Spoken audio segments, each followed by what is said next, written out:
You're watching Open Agenda. Here's our host, Joe White. Welcome to Open Agenda. I'm your host, Joe White. In the studio with me today is Dr. Joe Venosa from Salisbury, Ms. Trish Melvin from Fruitland. Thank you for coming out. So you were out last night at the press conference held outside the government office building before the city council meeting. I guess in talking about the 287G MOU, what was the point of the press conference? Well, the intent was to raise awareness, and we had groups from across Maryland, really. ACLU was represented, NAACP, as well as local coalitions, faith-based groups.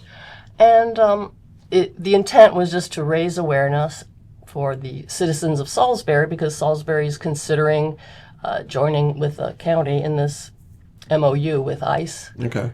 And Joe, you were at the meeting. Did those feelings spill over into the city council meeting and work session? I think so. I would say about maybe more than half of the folks who were at the press conference out on the steps came into the council chambers as well.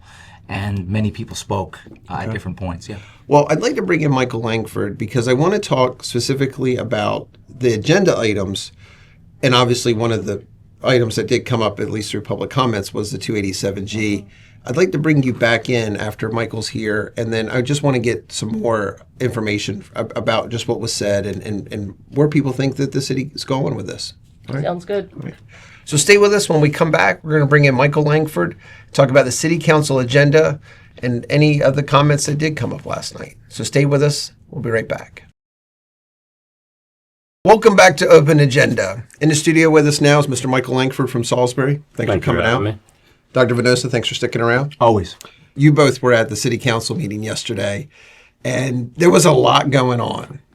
Do we want to start with the protest out front about the 287G MOU? Sure. So at about, I guess, 5:15, a local Wicomico Coalition for Human Rights, which includes several different groups, some political, some human rights, staged a protest, basically in order to express their dissatisfaction and concern with the supposed agreement that may or may not be happening regarding ICE cooperation with the county with an MOU, and also specifically with a purported agreement between the city police department and the county and ICE. Well, let's talk about where we do have an MOU, which is actually nowhere, right? Correct. Okay, right. So the county executive a month ago came out and said that she has an MOU with the sheriff of Wicomico County, but we've been tracking it. There is no application posted. There is no signed MOU. So there's no MOU. No. And now she's saying that there's not an MOU, but she expects one to be imminent. Although we don't know the details about that yet either. Okay. That's one of my big points last night. In general, we have a lack of transparency. So, like when we're talking about the MOU, why isn't there a document for us to peruse so that the public can engage with the material? We have the same issue with ordinances. It used to be that you could go on, get the agenda, the briefing packet, and then you could click on the ordinance and it would hyperlink to the document, right? They don't do that anymore since Deshaun Dowdy took over as council president. So we've been seeing a lack of transparency that way. And we're also, same thing with the sub-recipient agreement with the developers. There isn't an actual plan. So there is some agreement, but I don't know the content of it. Again, like the MOU, all of these things kind of point to the same core issue. No transparency. You spoke to this last night. You said, look, people are upset at the city council meeting about 287G. Yeah, I wanted to address very quickly the issue of 287G. I would bet my life and everyone's life here, to be frank, that most of the people on this council don't actually know the details of the 287G program, regardless of how you feel about it. Okay, whether you're in favor or not. And for the record, I'm not in favor of it, and there's many reasons for that. But part of the problem is that there is no communication occurring from the officials who need to be communicating. If council members are caught blindsided by it, I'm embarrassed for you, because several private citizens knew this was coming and heard about it. So if you're elected officials and you don't know what's going on, I don't know what you're doing with our public trust. That's embarrassing. Secondly, because this is a county issue, if anybody here is concerned or in favor of 287G, regardless, you need to address your attention to the county executive office.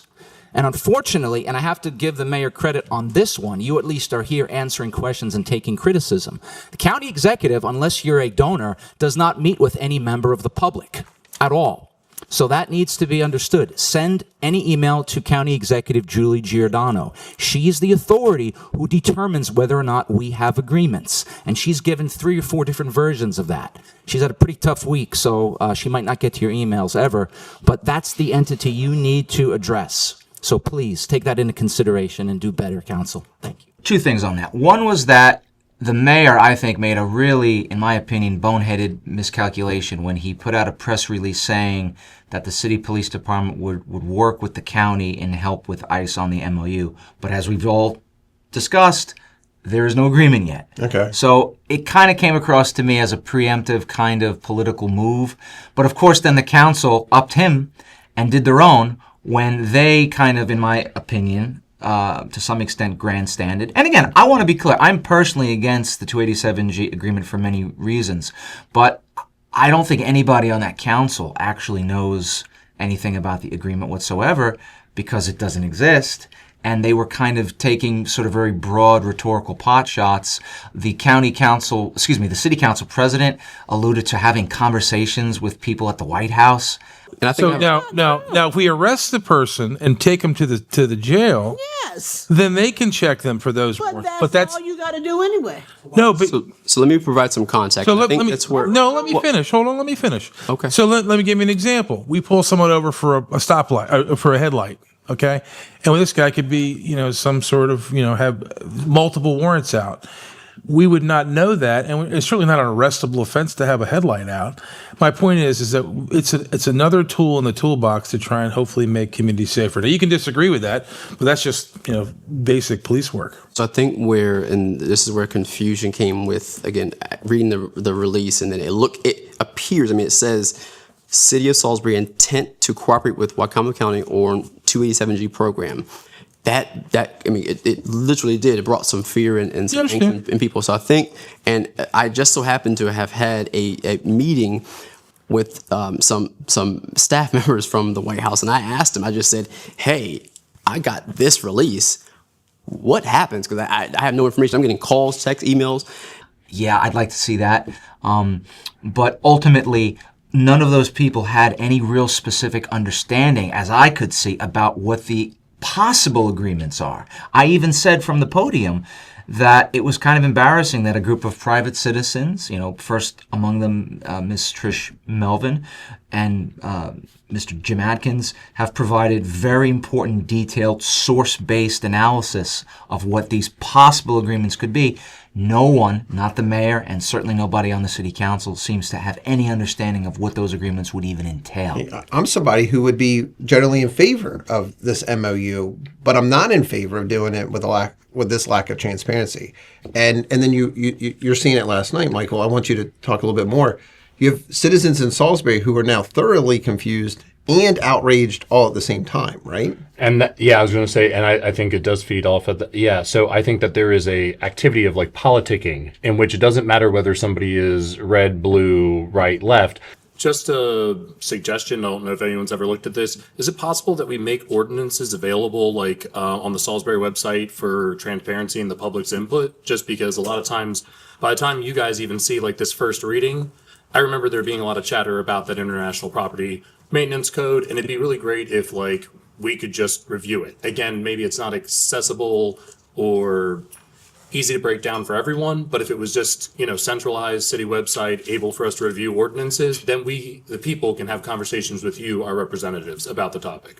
And then the other aspect is 287G. I think, like the ordinances, if there is any kind of discussion, I think that in order for the public to have input, in order to have the full transparency and accountability of the police, then making these contracts available before the public, so that people can have something that they're bringing, rather than just, I'm worried about this outcome for people, which is legitimate and valid, but also then people can easily dismiss it. Whereas if we have facts, if we have information as the public, then people can respond in a meaningful way.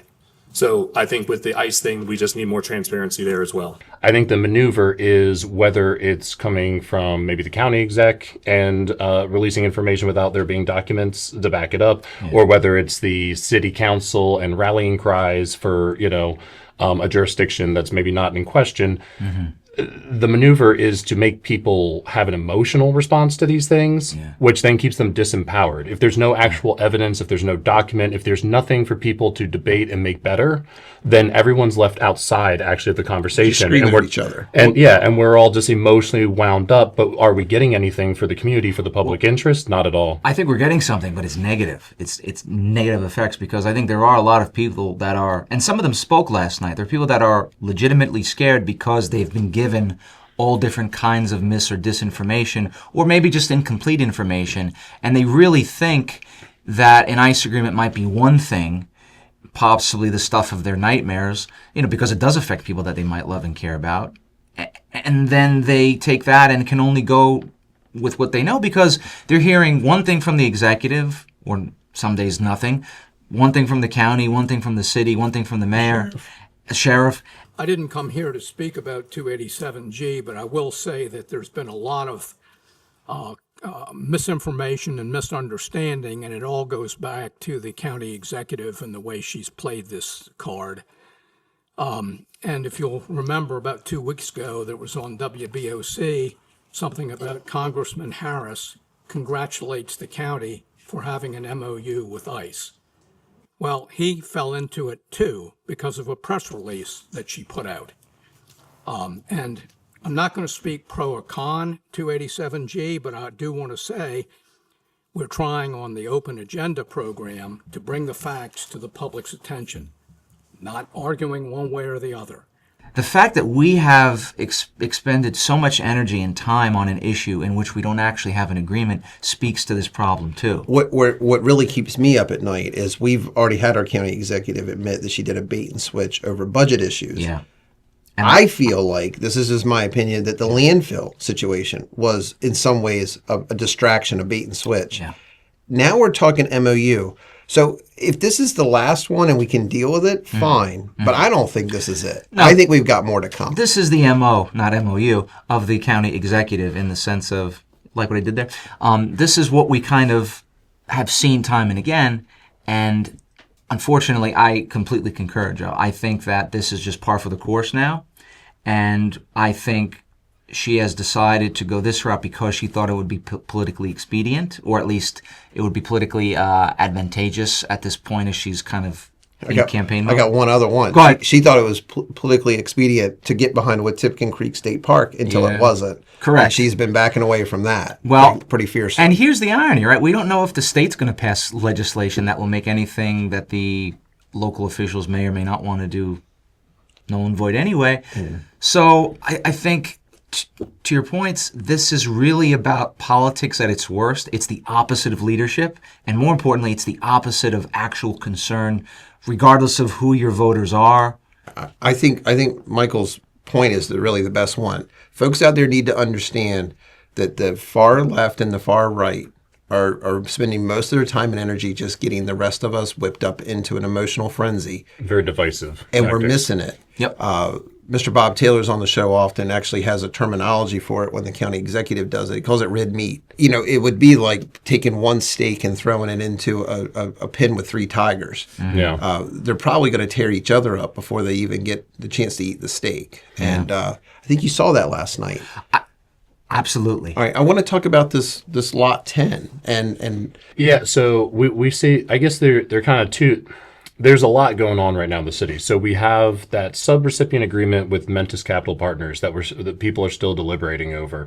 The core issue with the subrecipient agreements are that I think that the public is left to debate, oh, it could be this, it could be that. And then like the red meat thing, you have people fighting, well, how could you, basically, if you're against this particular deal, the maneuver often becomes, well, you're against development, or you're against affordable housing, or you're against providing housing for people. How could you be against something so good? And you demonize the opposition and you straw man their position, right? So, and it's like, but then nothing gets built from that. right? So if we go back to source materials, if we're talking about what is in the recipient agreement, sub-recipient agreement, then, I feel like it's a meaningful dialogue. But now if people are just, who's against, who's for criminals being on the street, who's against there being housing for people, who's against housing homeless people? Nobody. You know what I mean? These are all general things, but they're general platitudes that people are, I guess, again, the red meat analogy,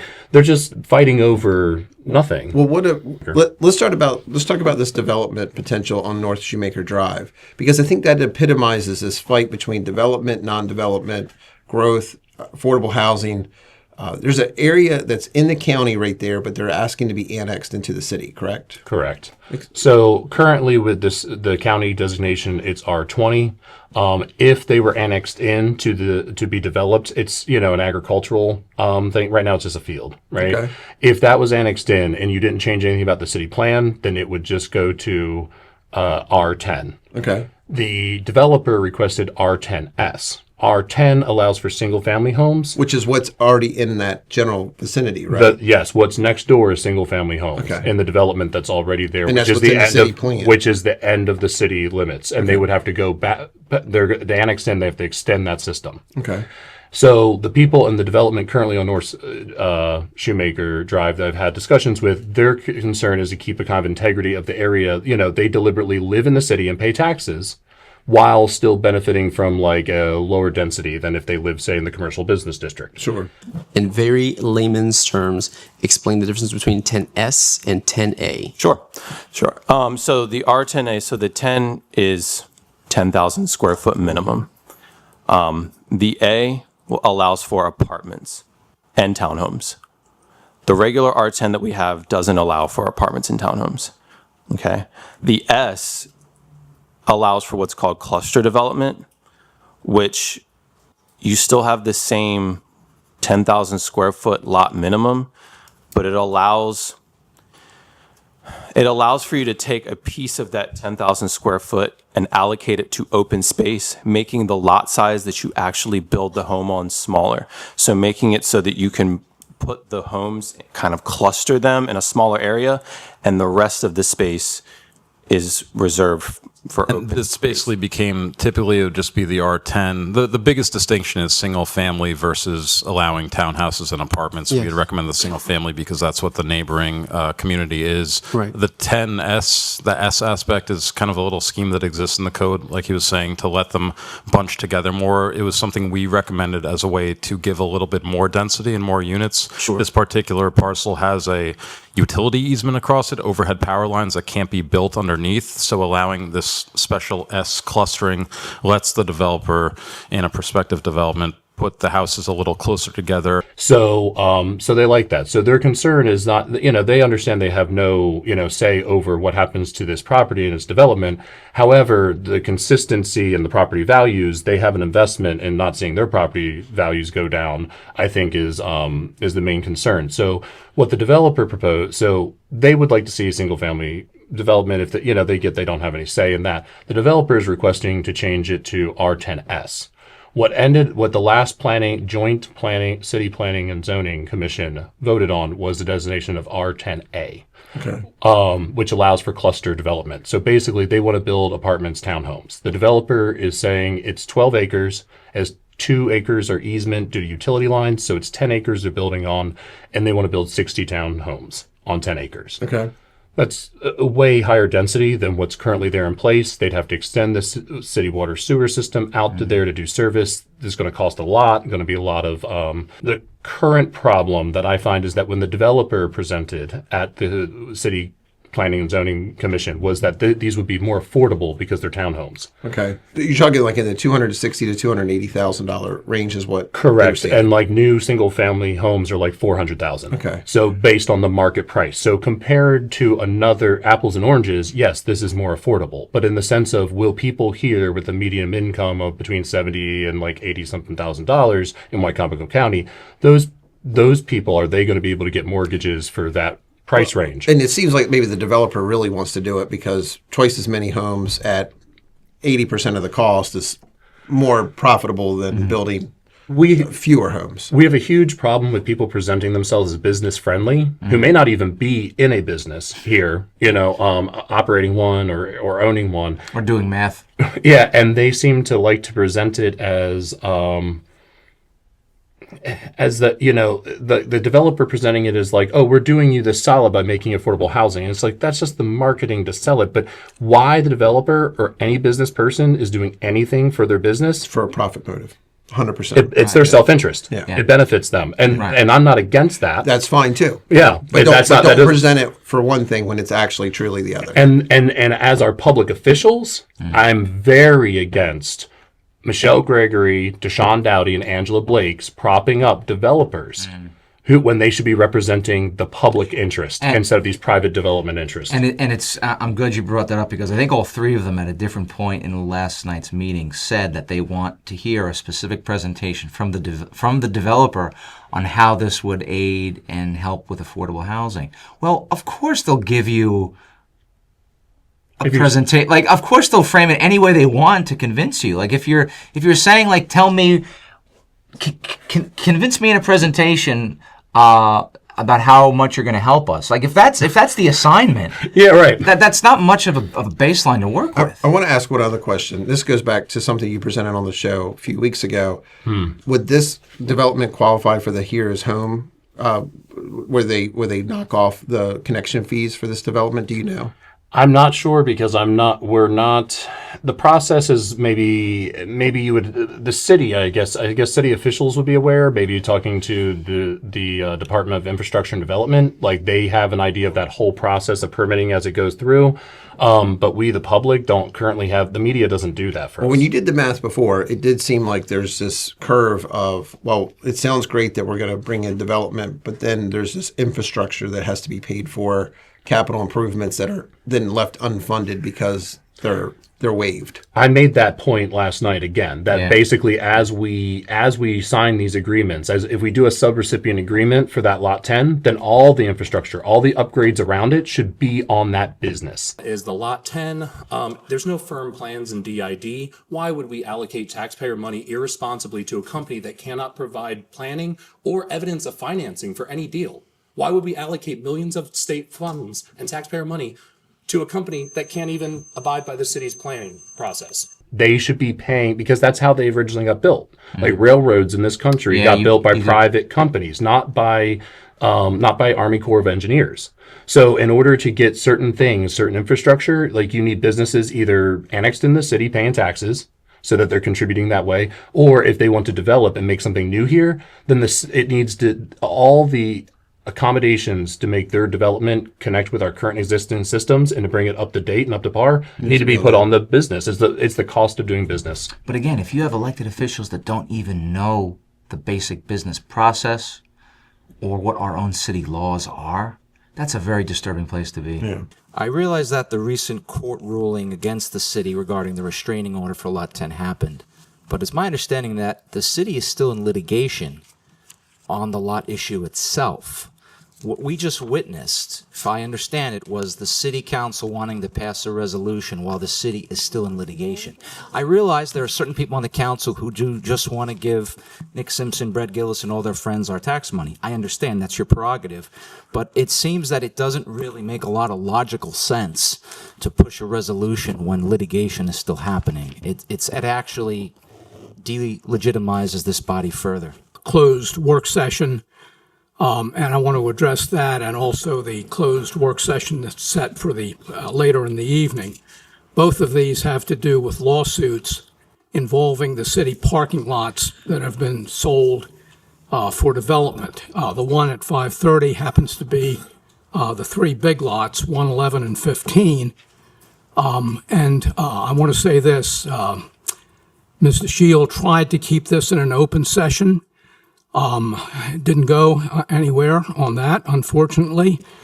Why is the council continuing to handle these things in secrecy? You didn't convene that closed session to confer with council. There is plenty of public information that's out there. It's your job as the council to be transparent about issues that affect us, including our tax money. I realize there are always fears about if some developers will scold you behind the scenes, but you should work for the people, not just for certain corporations. And so on that note, I implore you to rethink in the future going into closed session when you don't legally have to. It's a bad look. It leaves the public with much concern and, frankly, a lot of distrust. So please do better on that. And then they're advising the public in their position that they should trust me. I know what's best. And this again goes back to we're now discussing feelings. How could you be against affordable housing? And it's like, I'm not against affordable housing. Nobody's against affordable housing, but this isn't how you do it. Yeah. The process, like it's not. It's also not very affordable. People are often debating the why instead of how. Yeah. Well, I want to bring Trish Melvin back in because I want to get a more perspective on her feelings that she from that protest. She attended the protest and then she was at the city council meeting for the first part. So, Great, yeah. All right, thank you, Michael. Thank you very much. So stay with us when we come back. We're going to bring in Trish Melvin and talk about the protests from last Monday night. Stay with us. We'll be right back. Welcome back to Open Agenda. Ms. Trish Melvin, thanks for coming back in. Dr. Venosa, thanks for sticking around. Always. So it was great to get a chance to talk with Michael about the specifics of what was accomplished on the agenda. And but then let's talk about what's not accomplished. There's still just no transparency. And Joe, you brought it up. Yeah. How does a group of elected officials still know less about what's going on than what folks like Trish has drummed up? Right? It is embarrassing, and it's no disrespect to you, but it's embarrassing that you as a private citizen can do such a great job in not only doing the research, but in explaining it in a clear, factual way in terms of not just one ICE agreement, but, the different possibilities. And elected officials, regardless of where they stand politically, don't seem to be able or willing to do that. I mean, Trish had you did the math at the county council meeting. You knew how many hours the sheriff's officers could work of overtime that would be compensated by ICE back to the county taxpayers. These are the conversations we should be having. I mean, the county executive has come out and said that we have a MOU. Now she said we don't. Now she's saying we're going to have a work session. It's not on the agenda as of now for the county council meeting on October 2nd, but it's likely to be. Should people be ready to show up at that meeting? I think so. I mean, there's a lot of, I think there's a huge economic impact to the shore from this loss of immigrant workers. I mean, you're talking about hospitality, you're talking about construction. It's harvest season, too. And agriculture, for sure. And you asked a good question off camera earlier, and it got my brain thinking. You're like, do people just think that everyone with an accent is illegal? You hate that term, I know. Yeah. But, I mean, we're not just talking about people who shouldn't be here who are scared. We're talking about people who are supposed to be here. They're legal. They might be different statuses, right? Right. And that's why I nothing is going to change in the near term as far as ICE federally. Sure. In the meantime, I would like to see people use words like undocumented instead of illegal and criminal, because you're talking about people who, in the case of Haiti, people who have a protected status. You're talking about people who went to work in the morning, in healthcare or in construction, and over the course of the day, some paperwork got signed up the road that made them undocumented. Yeah. Because they were here legally. They're here under temporary protection, which is a status that is linked to the ability to drive through motor vehicles, the ability to work through Social Security. And you were saying that even for a benefit that they'll probably never receive. Yes, when you sign up for TPS, you acknowledge that I'm going to pay into Social Security, Medicare, state and local taxes, although I may never receive these benefits. That's part of the deal. Yep. And so it's interesting to me that when people are trying to explain, as several people did last night, saying, listen, I'm a citizen, I've been here 30 years, but I want you to understand when not only when the rhetoric is used, but when these policies are initiated, it really creates the belief in our community that nobody is safe because we look wrong. And that's one thing that I think, whether you're on the left or anywhere in between, people really need to listen to that particular concern, because the citizens are saying, listen, we don't know what's going on, but this is what we're hearing, and we're scared. And if you're the public official, whether you're Julie Giordano or Michelle Gregory or anywhere in between that spectrum, you have a duty to the citizens to A, confirm information in a detailed manner, and know it yourself. Well, thank you both. Appreciate you coming out. Thanks for watching this episode of Open Agenda. We'll be back later this week with another new episode.